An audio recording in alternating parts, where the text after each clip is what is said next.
Hello दोस्तों, तो कैसे हैं आप लोग। आज है 8 जून और आज हम देखेंगे दैनिक जागरण का रिव्यू करेंगे।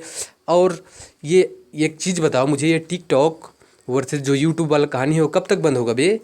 चलिए आज शुरू करते हैं, देखते हैं कि पहला आपके लिए बड़ी खबर क्या है। आज से कई राज्यों में खुलेंगे मॉल, होटल और रेस्टोरेंट के दरवाजे।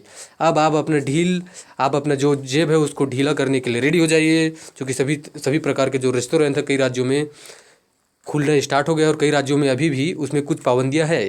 तो इसके मद्देनज़र कुछ कड़ी नियम शर्तें भी लगाई गई है, जैसे कि ऐतिहासिक विरासतों का हो सकेगा दीदार। आप जो ऐतिहासिक विरासत है वहाँ पर जाके दीदार कर सकते हैं, उधर से आने वालों का दीदार और जानने वालों का दीदार। जो युवा वर्ग है दीदार करने में बड़ा एक्सपर्ट है और सभी चाहते हैं कि जाके दीदार करें। लॉकडाउन के कारण ये दीदार वाला जो अवस्था है वो बंद हो चुका था। और देखिए अगली 2 और चरणों में पूरा अनलॉक, और 2 चरण जैसे कि लॉकडाउन भी चरणों के अनुसार हुआ था। 1.0 0.2 रोबोट पिक्चर बना दिए हैं साले लोगों ने। और उसी प्रकार से ये भी अनलॉक भी क्या होगा, 1.1 जो 2 फलाना ठिकाना, इस तरह से आगे बढ़ते हैं, देखते हैं और क्या क्या खबरें हैं इसमें। सुरक्षा से समझौता नहीं। जो सुरक्षा है, हमें जो दूरियां बना कर रखनी होगी, अपने आने जाने में सभी रेस्टोरेंट पर थर्मल स्क्रीनिंग करनी होगी, शारीरिक दूरी के प्रावधानों का पालन सुनिश्चित करना होगा, स्टाफ और ग्राहक सब के लिए मास्क लगाना अनिवार्य रहेगा। तो इस तरह के जो चरणबद्ध रूप से जो भी सुरक्षा है उसको हमें समझौता नहीं करना होगा। उसके साथ ही हमें ये जो धार्मिक स्थल है और अन्य जगह जहाँ छूट मिली है वहाँ जाने के लिए हम तैयार रहेंगे। आगे बढ़ते हैं अगली खबर की ओर। कोरोना से जंग में भारत विकसित देशों से आगे। चूँकि हम जानते हैं कि हमारा भारत का जो जनसंख्या सबसे अधिक है, उसी को लेकर यह आर्टिकल है। कुछ दिन पहले राहुल गांधी ने आरोप लगाया था कि सरकार जो है सही तरीके से अपना जो नज़रिया है वो लॉकडाउन पर या कोरोना पर स्पष्ट नहीं कर पा रही है, जिसके कारण जो मामले हैं, और हम जानते हैं कि हमारा जो भारत में जो कोरोना का मामला है वो लगभग अब 5वें-6वें नंबर पर आ गया है। और उसी को लेकर देखिए क्या कहा गया है। एक दिन पहले राहुल गांधी ने स्पेन, जर्मनी, इटली और ब्रिटेन के साथ भारत में हर दिन कोरोना के मरीजों की संख्या का ग्राफ ट्वीट किया था। इस ट्वीट के सहारे उन्होंने साबित करने की कोशिश किया था कि भारत लॉकडाउन किस तरह विफल रहा। इसके जवाब में विपक्ष का कहना है, कुछ घटिया आंकड़े भी दिया हुआ है, उसको देख लेते हैं। बहरहाल स्वास्थ्य मंत्रालय ने पलटवार में उन्हीं 4 देशों में कोरोना की स्थिति का ग्राफ ट्वीट किया जिनका राहुल गांधी ने हवाला दिया था।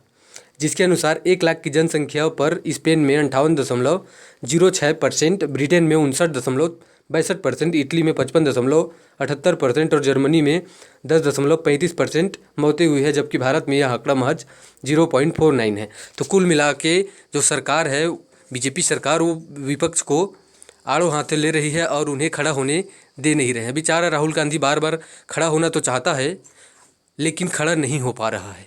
अब उसको खड़ा कराइए। सोनिया गांधी खड़ा कराते कराते बेचारे को खड़े हो गए। चलिए आगे बढ़ते हैं अगली खबर की ओर, देखते हैं और क्या बचा है इसमें। शराब से कोरोना से सटा 5% वैट बढ़ा। हम जानते हैं कि यह हमारा जो भारतीय अर्थव्यवस्था है अब शराबियों पर टिका हुआ है। जहाँ देखो भीड़ लगा हुआ है, कतारें लगी हुई है, लाइनें 1 किलोमीटर, 2 किलोमीटर, 3 किलोमीटर। उनका कहना है कि यह सरकार को हमारी तरफ से दान है, क्योंकि अर्थव्यवस्था उन्हीं पर निर्भर है।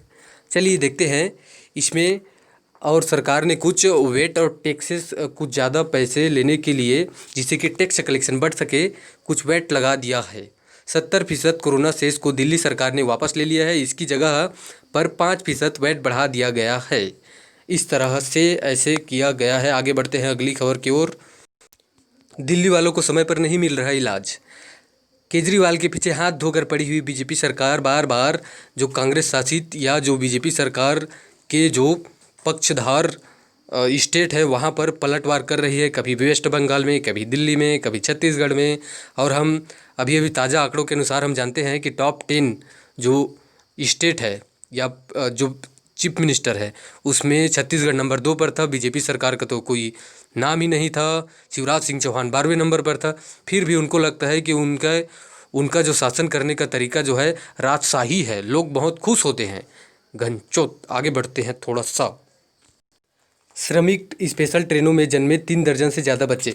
देखिए एक तरफ सरकार जो है बाहर से अभियान चला रहा है, बाहर से ला रहे हैं लोगों को, और एक तरफ श्रमिक स्पेशल ट्रेन में बच्चे जन्म ले रहे हैं। श्रमिकों की अनदेखा किया जा रहा है, मजदूरों का इसमें कोई शक की बात नहीं है। फिर भी विपक्ष भी इस मुद्दे को सही से उठा नहीं पा रहा है। जब भी उठाने का प्रयास करते हैं तो उनको बैठा दिया जाता है। तो ऐसे इस प्रकार से जो गरीबी स्थिति, जो मजदूर है, उनकी स्थिति को दर्शाने वाला कोई है ही नहीं। क्या करे बेचारे। तो इसलिए ट्रेन में भी अब 3 दर्जन से ज़्यादा बच्चे जन्म ले चुके हैं, ऐसा कहना है। सरकार को डूब मरना चाहिए और इसमें शर्मिंदगी आनी चाहिए उनको। तो चलिए और देखते हैं कुछ। कोरोना काल में कुछ राज्यों में बेरोजगारी घटी, कुछ में बढ़ी। लॉकडाउन के 2 महीने के दौरान देश में बेरोजगारी को लेकर राज्यों के अलग अलग प्रभाव देखने को मिला है। कुछ राज्यों में यह आंकड़ा बढ़ा है तो कुछ राज्यों में घटा है। झारखंड में देखिए 59.2% बढ़ गया है, 11% पहले था। इस तरह के अन्य आंकड़े भी दिए गए हैं। पंजाब में 11.1% से होकर 33.6% हो गया है। और दिल्ली में देखिए आंकड़ा 14.8 से 44.9। एक भी इसमें से बीजेपी सरकार वाली जो राज्य है उसको नहीं दिया गया है। अब देखिए क्या है, अब न्यूज़पेपर भी, मीडिया भी सभी साथ दे रहे हैं सरकारों का। इनका भी रोजी रोटी का सवाल है बच्चों का। आगे बढ़ते हैं। देखिए उद्योगों वाले राज्यों में ज़्यादा गिरावट।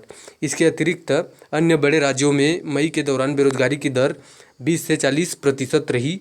यह आंकड़ा फरवरी 2020 और यहाँ तक कि मई 2019 से अधिक है। पंजाब में सर्वाधिक तेज़ी देखी गई है। इसके बाद तेलंगाना, मध्य प्रदेश जैसे राज्यों का नंबर आता है, जो उन राज्यों में जॉब मार्केट का हिस्सा थे। तमिलनाडु में अप्रैल के बाद से काफ़ी गिरावट देखी गई है। इसके बाद उड़ीसा में 14.2%, कर्नाटक में 9.4%, हरियाणा में 7.5%, फलाना ठिकाना गिरावट दी गई है। तो यह कुछ आंकड़े दिया गया है कि 20 से 40% बेरोजगारी उद्योगों वाले राज्य, प्रवासी कामगारों के गृह राज्य।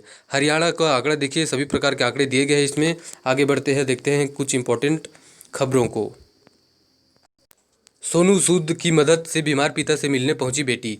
देखिए सोनू सूद जो है लगातार प्रवासी मजदूरों की सहायता कर रहे हैं, उनको अपने घर भेज रहे हैं और काफ़ी हर प्रकार की मदद, इसीलिए उन्हें देश से ही नहीं विदेशों से भी अनेक प्रकार की उनको सांत्वना दिया जा रहा है, उनको बधाई दिया जा रहा है। और यह कार्य काफ़ी उत्साहजनक है। यही अगर कोई बड़े स्टार रहते इनके जगह में तो उसको भगवान बना दिए जाते, चंदन पर चढ़ा दिए जाते, सूली पर लटका दिए जाते और उसके लिए लटकने के लिए भी तैयार हो जाते।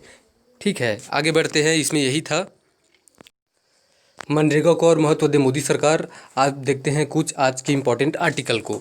एक तरफ मोदी सरकार मनरेगा का बार बार क्रिटिसाइज कर रहे थे और अभी चूँकि भारत देश गाँव का देश है, गाँव में मजदूर जो है अपने घर निवास पहुँच रहे हैं, तो उनको रोज़गार देने के लिए मनरेगा सबसे उत्तम अवस्था दिखाई दे रहा है। इसको लेकर कि यह आर्टिकल है, काफ़ी इम्पोर्टेंट है।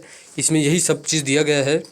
देखिए मनरेगा से स्वच्छ भारत तथा पीएम आवास योजना जैसे कार्यक्रमों से जोड़कर इसका स्वरूप बदलने का प्रयास तो किया, जिसे सुधार कहा गया, लेकिन यह कांग्रेस की योजनाओं का नाम बदलने का प्रयास मात्र था। मनरेगा श्रमिकों को भुगतान में देरी की गई, उन्हें काम तक देने से इनकार कर दिया गया। संकट के इस समय केंद्र सरकार सीधे लोगों के हाथों में पैसे पहुंचाने चाहिए और सभी बकाया राशि, बेरोजगारी भत्ता एवं श्रमिक का भुगतान तुरंत करें। मोदी सरकार ने मनरेगा के तहत कार्य दिवसों की संख्या बढ़ाकर 200 करने तथा कार्यस्थल पर ही पंजीकरण कराने की अनुमति देने की मांगों को नज़रअंदाज कर दिया। मनरेगा तहत ओपन एंडेड फंडिंग सुनिश्चित करनी चाहिए जैसा कि पहले होता था, लेकिन अनिच्छा से ही सही मोदी सरकार इस कार्यक्रम का महत्व समझ चुकी है। अब उनको भी पता चल गया है कि जो प्रवासी मजदूर हैं घर जा रहे हैं उनको काम चाहिए और मनरेगा के तहत उनको काम मिलना चाहिए, लेकिन ऐसा स्वरूप में नहीं दिखाई दे रहा है। गाँव में अभी भी कामों की कमी है। मनरेगा में अभी भी सभी स्टेट्स में सभी गाँव में सही से कार्य नहीं हो रहे हैं। अब देखते हैं अगले आर्टिकल को। अतिरिक्त सतर्कता का समय। अभी लॉकडाउन के कारण हमें अधिक सतर्कता रहने की ज़रूरत है, क्योंकि लॉकडाउन के कारण घर में बंद हुए थे तो एक तरह से हम बाहर न निकलने से, बीमारी से बचे हुए थे। लेकिन चूँकि लॉकडाउन खुलने के साथ साथ लोग जो है बाहर जा रहे हैं, सामानों की खरीदारी कर रहे हैं और जो दारू लेने के लिए जा रहे हैं, बड़े बड़े लाइनों में लग रहे हैं और अन्य चीज़ें हो रही है। तो इसको अभी क्या है, इस समय और ज़्यादा सतर्कता रखने की ज़रूरत है ताकि जो बीमारी है वो ज़्यादा न फैले। और देख लेते हैं, बस यही आर्टिकल है। सीपेक के तहत पाक में रेलवे प्रोजेक्ट के लिए $7.2 अरब की मिली मंजूरी। ये पाकिस्तान जो है भीख मांग रहा है जगह जगह, अंततः उनको रेलवे प्रोजेक्ट के लिए कुछ पैसे मिल गए हैं। और अन्य चीज़ें इसमें कुछ खास नहीं है। आज के लिए इतना ही। और चैनल को लाइक कीजिए, सब्सक्राइब कीजिए। कैसे करना है वो मैं नहीं जानता, आप कीजिए ज़रूर।